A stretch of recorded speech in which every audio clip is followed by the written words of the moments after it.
Have you ever wondered what would happen if some of the traitor legions never fell? Well, we're going to explore that idea today as we make Primaris Marine versions of traitor legions that are loyal to the Emperor. Yep, we're going to take some of the heretics and take them from their chaosiness, and we're going to make them pristine and yet still grimdark because it's 40k. Who are we going to pick? What are we going to convert? And how are we going to do it? Find out by watching this video. I'm picking word bearers. Jokes, it's World Eaters!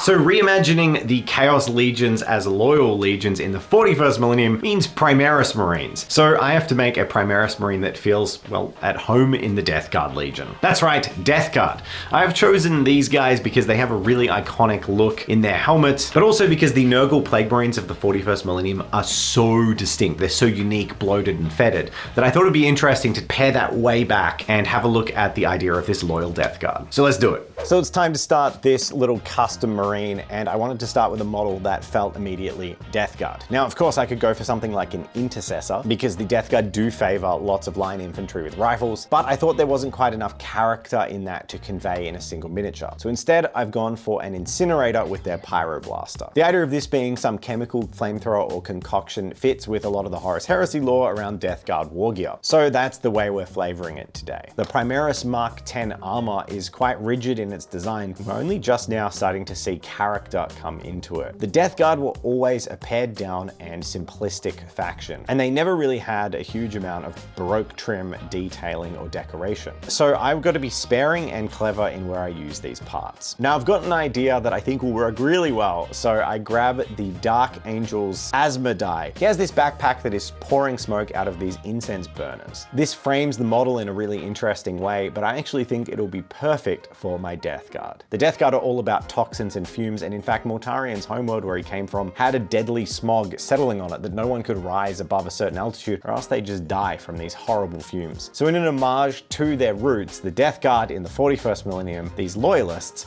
now carry around censers, burning incense, and filling the battlefield with smoke in reverence to the Emperor, but also as a battle tactic. The brass skull decorations on Asmodai's backpack also work really well for the Death Guard, who have a lot of Grim Reaper iconography, but also it doesn't have a particularly large amount of iconography on it, so it works well here. For the actual model itself, I have a classic Forge World helmet, one of the original Horus Heresy Death Guard upgrade pieces that fits perfectly on this Primaris Marine. But I'm not really happy with the Incinerator's standard shoulder pads. They look a bit bland, and I want to up armor the Death Guard. So there is a great shoulder pad from the Stern Guard kit with a whole bunch of these rivets on it, which are actually bonding studs. This shoulder has that raised guard, giving it extra protection, so I'm choosing to put that on the left shoulder to act as a kind of blast shield from his chemical flamethrower. This is just the right amount of up detail, but also Death Guard practicality that I think works well for this model. Now, because it's a clipped together miniature, I do have to carve back and cut away the original shoulder pad, but as the new shoulder pad is so large and will cover this up, I don't have to do a particularly clean or neat job of it. There's one more small conversion needed. There's a gap on top of Asmodai's backpack where you would be putting his big halo. Well, instead I grab a Dark Angel's Inner Circle backpack piece. This is just another little incense burner, and place that up the top. This conversion requires some pretty extensive and expensive parts, and I wouldn't imagine doing it if we didn't already have a half-beaten and abused Asmodai lying around. But it actually didn't require too many changes for me to be really happy with this. I think if I put on too much more stuff for a Death Guard, we're not going to have room for the paint job to show through. So I think this loyal Death Guard is exactly where I want to leave him. So that was a quick little kit bash, and I'm really happy with how it looks. I think this is a super cool aesthetic. We've got all that smoke and incense, which kind of connects to the Death Guard's origins with all these toxins and chemicals. But then I love the idea of the loyal twist on that they're sort of scented incenses, or maybe chemical warfare that particularly works against Tyranids and no one else. There's lots of ways you can take this. Now, unlike Murray, who's going to be painting his model up, Jen has been sick around the studio and has lost her voice. So she can't really do stuff to camera. So I'm going to run off and start doing another video, and Jen is going to paint up my Death Guard for me. So I get the fun of coming back and seeing what this Death Guard looks like when it's finished. So I'll see you at the end of the video. Meanwhile, at the Legion of Doom. For my little Heretic to Loyalist project, I'm going to be doing the World Eaters. The World Eaters have always had a soft spot in my heart after reading all the Horus Heresy books. They are such a tragic legion full of horrible incidents, poor choices and just a lot of anger issues, to be honest. Known almost exclusively as being angry chaos dudes running around with chain axes, I'm gonna do a more refined, silent fury kind of guy with an axe and a shield. I wanna go all in. If I'm gonna make something special, I'm gonna commit to this. This, and this, and this. Yeah, I'm gonna make an absolute mess making one model using all of this.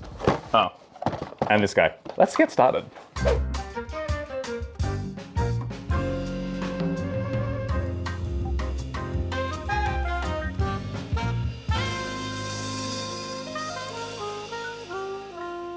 Over the decades, World Eaters, or just Khorne Berserkers, have been pretty much synonymous with mindless rage and bloodlust. I want these guys to sort of be the paragon of silent fury and courage, which is what the World Eaters, or Warhounds, were originally known for. So I'm going to wind things back to a long time ago when Angron, the Primarch of the World Eaters, was first found by the Emperor. And after some questionable decisions on behalf of the Emperor, in which he yoinked Angron up in the teleporting machine and let all his brave gladiators that were surrounded by armies die in vain, I'd like to imagine in this timeline, the Emperor saved all of his men, and Angron has become a paragon for the Imperium. So World Eaters being World Eaters, of course I'm going for a more melee orientated build. So I'm going to grab the Assault Intercessors, grabbing some nice running legs, but then I want to change things up with the chest. And so I'm going to grab something a bit more gladiatorial. To honor Angron's roots in the gladiatorial pits, I'm going to use these Sanguinary Guards from the Blood Angels. See, they have these really nice sculpted chest pieces that look very similar to the sculpted chest plates of ancient Greek warriors. But once I had all this glued together, I had to make the real choice here. What weapons was I going to give to this World Eater? And I decided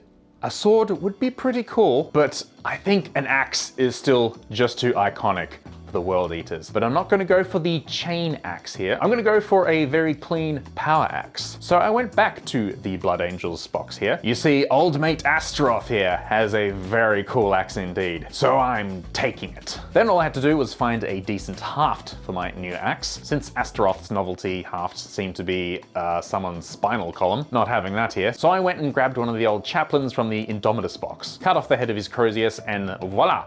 I have a perfect mount for the new axe head. And next, a shield. I want something a bit more like the emblem of the World Eaters, a big disc. Unfortunately, there's not a lot of those in 40k. However, the Age of Sigmar Stormcast Eternals, Heavyset Annihilators have very cool shields. The center there does also make an extremely nice round shape that a World Eater sigil would fit perfectly into. So after a bit of scraping and filing back, I'm left with a really nice surface that I can paint on. Cutting off a chainsaw wielding hand from the Assault Intercessor's sprue will create a very effective arm to glue straight onto the model. His shield held ready and his axe thirsting for war. And now the head, I'm definitely going to take from the Blade Warden kit just to make sure that it really ties into that feel. Then to complete the knightly and almost ancient Greek hoplite look, I'm going to grab a crest from the Primaris Captain here. And luckily, his sprue is missing everything except for his bald head and plume, so I simply took the plume. And then I'll mount it sideways to create a transverse plume. Then I'm gonna stick it on the model and I am done. This is an absolutely ridiculous model taken from so many kits, but I am so happy with this and I think it was utterly worth it. And so, now it's time to paint it.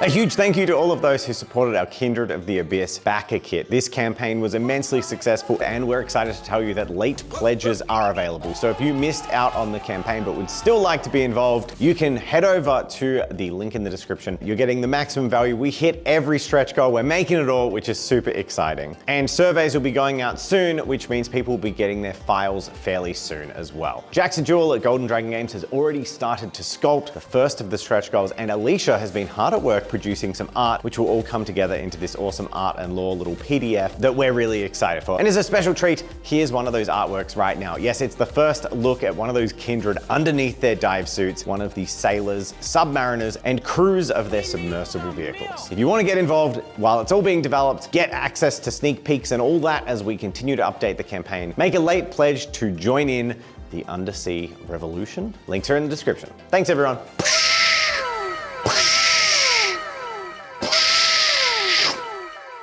Yo, Jen here. I, as Dave said, have been infected by Nurgle's plague, so I'm going to paint up Dave's model. So enjoy, and I apologize that I sound like a chainsaw smoking a pack of cigarettes, but here we are. Quick, give her a paintbrush before she expires. The first thing to do was spray this guy up in Wraithbone so I could lay down some paint. Now originally when I think of Death Guard, I actually think of the Nurgling green sort of color, more of the Plague Marine style, contrasting with that with a bit of purple. But having a chat with Dave, we actually looked back at the Horus Heresy color scheme and I agreed with him that I liked this a lot more. I really like the cream color mixed with the green and the gold accents on all of the trim. Reminds me a little bit of Dark Angels, but is still unique enough to be its own thing. So the first thing I gotta do is lay down some paint and start blocking in those base colors. Once I was happy with how everything was looking, I wanted to try and do something a little bit different with this model. Because this is more of a feature or centerpiece model, I wanted to put a little bit more effort into the rendering. This means defining all of the shadows and highlights on each piece of metal, so it gives it a more 3D or realistic look. The real problem I have here is making sure it doesn't look too muddy or too dirty, because at the end of the day, this guy is a loyalist, so we need to make sure that his armor is pristine and isn't falling too far into the nurgly side. To create the shadows on the cream color, I wanted to try and use a purple, as I thought this could be a really good contrast. So I just worked back and forth, putting in glazes in all of those shadow areas, and then a nice crispy white highlight in all of the highlighted areas. Overall, I think the way I've decided to paint this creates a very unique mood, and I'm really happy with the colors and how I've placed them on the model. For the final steps, I decided to use some contrast and keep the base nice and simple with a gray contrast. Last step was to trim the base, and this guy was all done. So it's been a little while since I've painted a Space Marine, and I actually really like this color scheme, and I think that he turned out really, really cool. I like centerpiece models more than trying to batch paint an army, so I'm really proud with what I've done with this, and I just hope that Dave is proud of it too. So let's catch up and see what Murray has been up to with his Space Marine.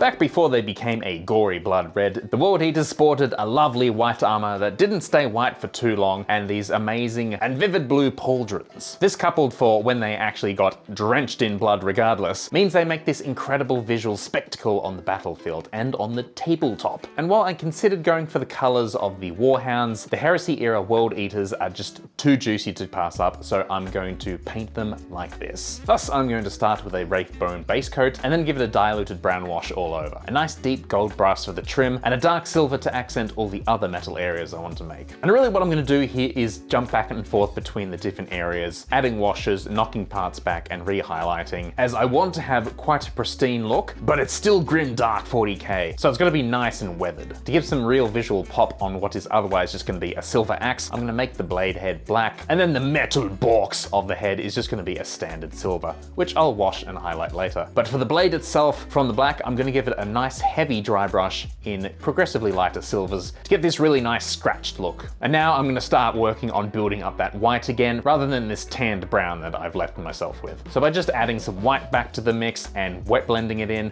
I can quickly retain that really nice white armor effect that I had right at the start. Then really it's just all in the details. Then to make him look just a bit more regal and tie in with that loyalist mood, I'm going to give him a nice royal blue tabard and then paint the plume a nice deep crimson. We've got the World Eater sigil on the shoulder pad, but that's half covered up by the shield, and that is going to be the star here. I'm going to replicate the teeth of the World Eater's icon within this circle that I have nicely prepared on this shield. It's all looking pretty good so far, but there's one thing that I just wasn't entirely sure about, and that's how much blood to put on this guy. In this timeline, even though he's a loyalist, he is still quite bloodthirsty, and as such, I'm going to chuck some blood for the blood god all over his axe blade. Much in the same way that you might do a heavy dry brush, I'm just going to drag that on there and create a really nice blood spatter. Then it's time to do a little bit of basing, and then I'm going to change things up with the basing, since a lot of Khorne berserkers are usually seen in, you know, pretty standard grey rubble. I'm going to use a bit more of a nice lush green flock with some terracotta rubble thrown in. Perhaps it's just part of the landscape, perhaps it is rubble of some Xenos dwelling that he has just happened upon and removed from the face of this earth. But now that that's glued on, it's time to skip over and have a look at them in the reveals.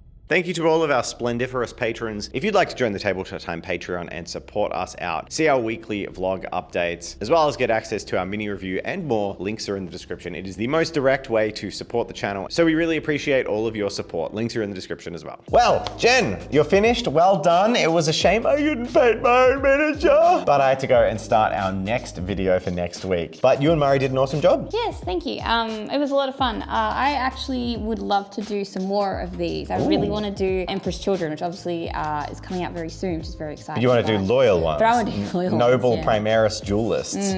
I'd love to see what that looks like. Maybe Fulgrim, maybe baby Fulgrim could come off ice and make some Loyalist Emperor's Children. That is all sort of canonical, so.